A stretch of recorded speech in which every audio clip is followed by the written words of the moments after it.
Pernahkah kamu bertanya, bagaimana rasanya menjadi pemuda desa yang bekerja di negeri orang, jauh dari keluarga, jauh dari rumah, lalu justru menemukan cinta di tempat yang tidak pernah ia bayangkan? Apakah cinta bisa tumbuh di antara perbedaan status, budaya, dan pandangan hidup? Dan mengapa kisah seorang pemuda TKI asal Malang ini membuat banyak orang terdiam? Bukan karena sensasi murahan, tetapi karena keberanian memilih bahagia. Dengarkan cerita ini sampai selesai, karena mungkin di dalamnya ada potongan kisah hidupmu sendiri. Pagi itu, Terminal Arjosari masih basah oleh sisa hujan malam. Udara Malang menusuk tulang, dingin dan lembab, seolah ikut menahan langkah seorang pemuda bernama Arga Pratama. Usianya 24 tahun. Wajahnya sederhana, sorot matanya tenang, namun menyimpan banyak hal yang tidak pernah sempat ia ucapkan. Di tangannya hanya ada satu koper hitam, isinya pakaian, beberapa foto keluarga, dan harapan yang tidak berani ia ceritakan kepada siapapun. Ibunya berdiri di depan Arga, berusaha tersenyum meski matanya berkaca-kaca. "Jaga diri baik-baik, nak," ucap sang ibu pelan. Arga mengangguk.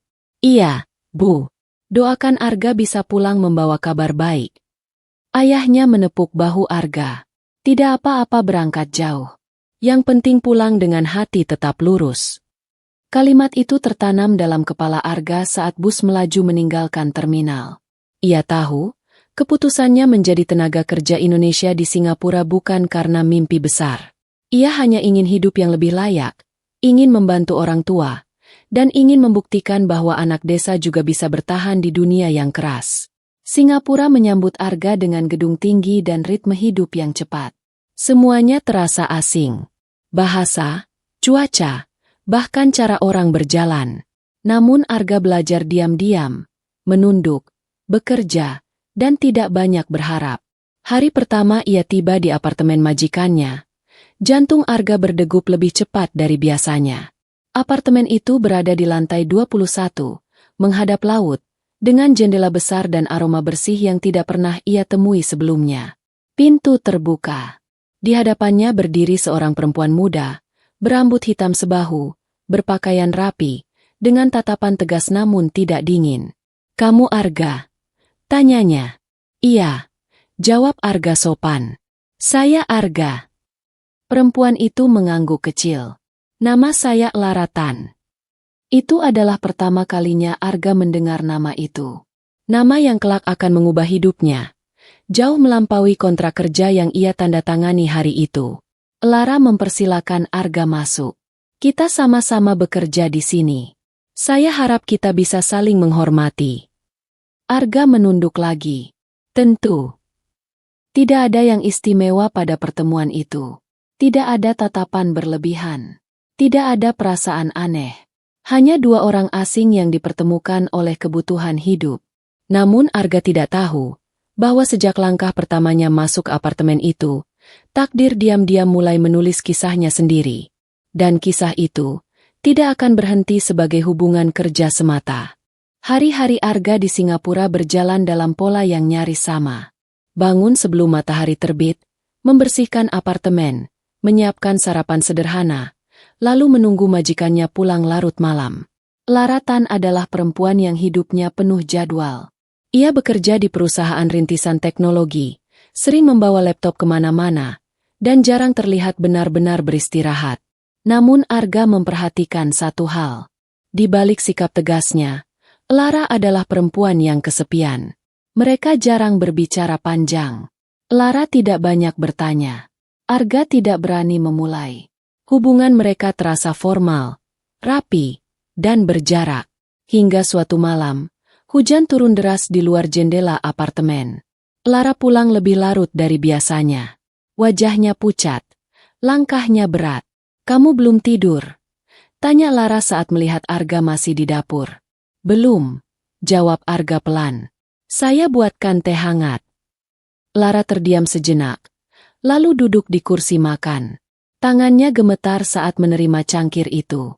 "Hari ini melelahkan," ucapnya tanpa menatap Arga.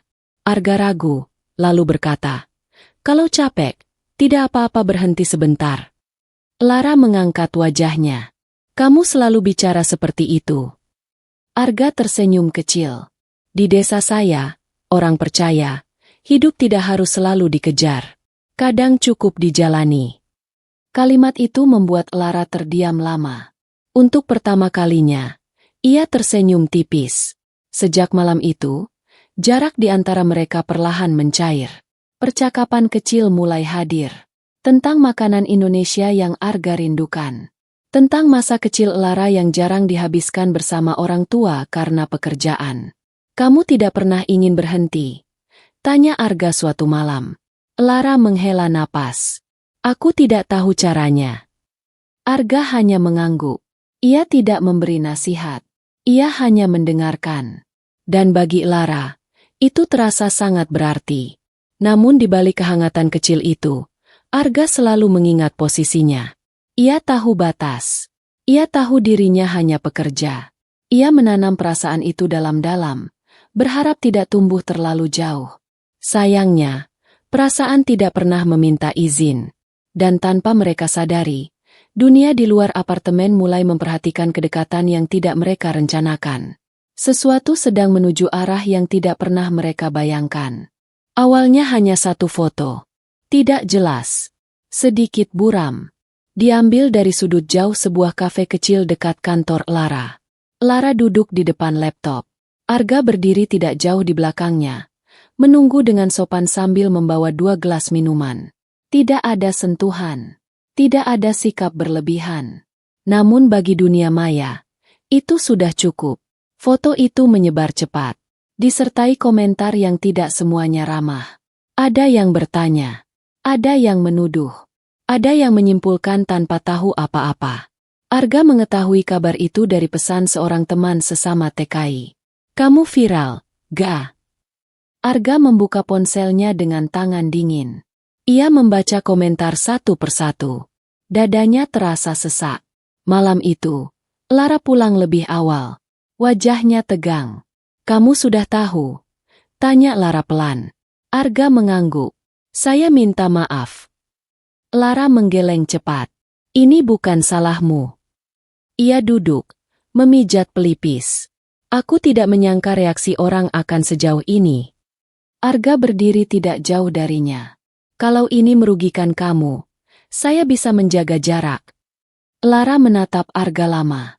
Kenapa kamu selalu memikirkan orang lain, tapi tidak pernah dirimu sendiri? Arga terdiam.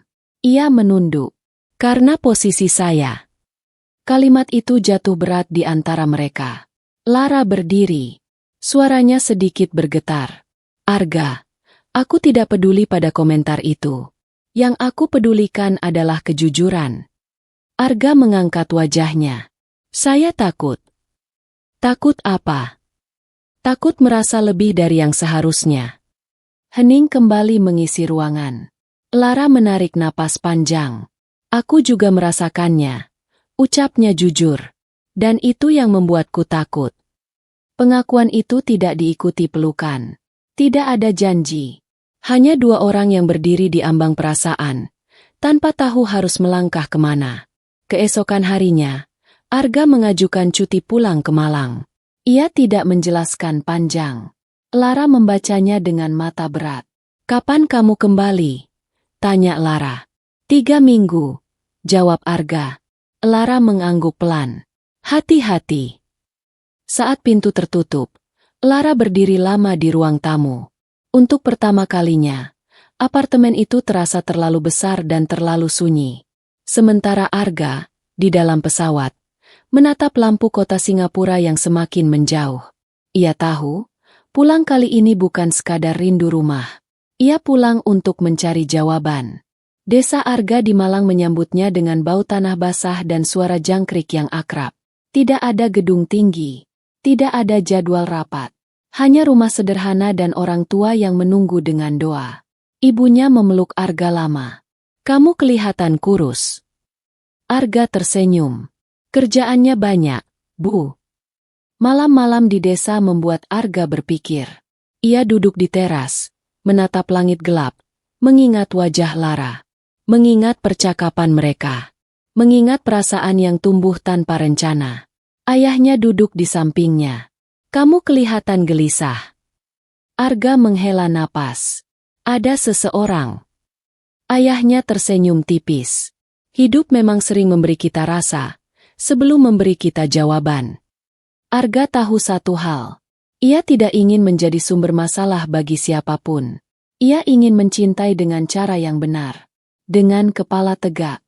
Sementara itu di Singapura, Lara menghadapi tekanan. Investor menunda kerjasama. Komentar publik terus muncul. Namun yang paling berat adalah pulang ke apartemen yang sunyi. Ia menatap cangkir teh yang kini selalu dingin. Kenapa aku merindukan keheningan itu? Gumamnya. 3 minggu berlalu.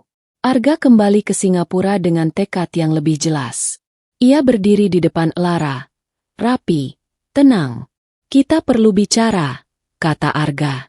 Lara mengangguk. Aku akan mengundurkan diri, lanjut Arga. Aku sudah melamar kerja di restoran Indonesia. Aku ingin berdiri sebagai diriku sendiri. Lara terkejut. Kamu tidak perlu melakukan itu. Aku perlu, jawab Arga lembut. Aku tidak ingin perasaan ini tumbuh di tempat yang salah. Air mata Lara jatuh tanpa bisa ia tahan. Kamu yakin ini bukan pelarian? Arga menggeleng. Ini pilihan.